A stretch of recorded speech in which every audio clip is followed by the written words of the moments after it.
आप सुन रहे हैं क्यूट बॉय एसपी कश्यप को।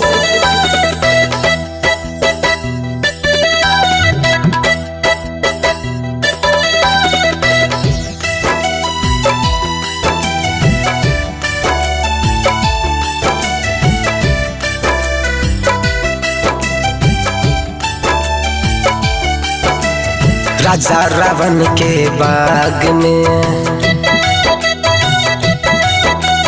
राजा रावण के बाग में बड़ा नटखट बानर आयो जी। राजा रावण के बाग में बड़ा नटखट बानर आयो जी। राजा रावण के बाग में माथे मुकुटवा हाथ में गादा, माथे मुकुटवा हाथ में गाद, लायो प्रभु के निशानी जी, लायो प्रभु के निशानी जी। राजा रावण के बाग में बड़ा नटखट बानर आयो जी।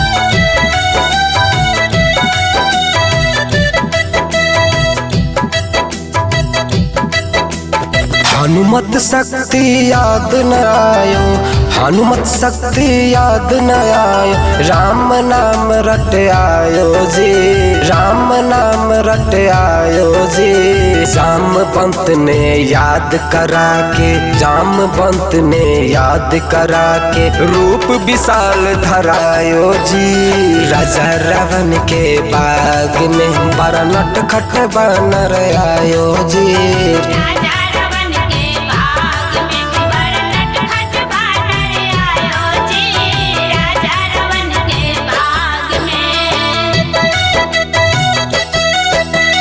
माथे मुकुटवा हाथ में गादा, माथे मुकुटवा हाथ में गाद, लायो प्रभु के निशानी जी, लायो प्रभु के निशानी जी। राजा रावण के बाग में बड़ा नटखट बानर आयो जी।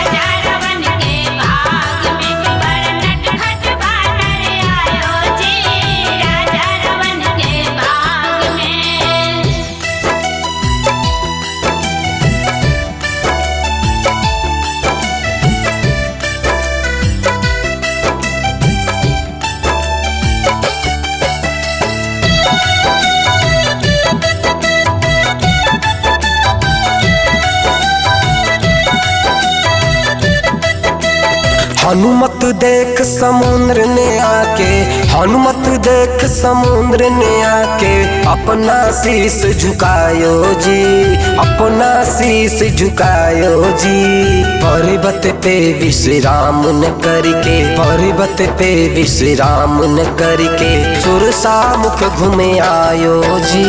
राजा रावण के बाग में बड़ा नटखट बानर आयो जी।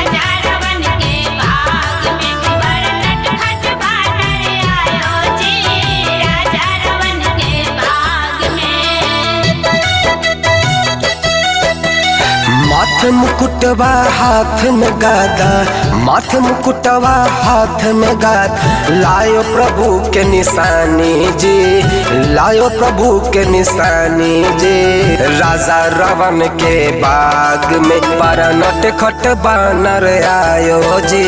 राजा रावण के बाग में बड़ा नटखट बानर आयो जी।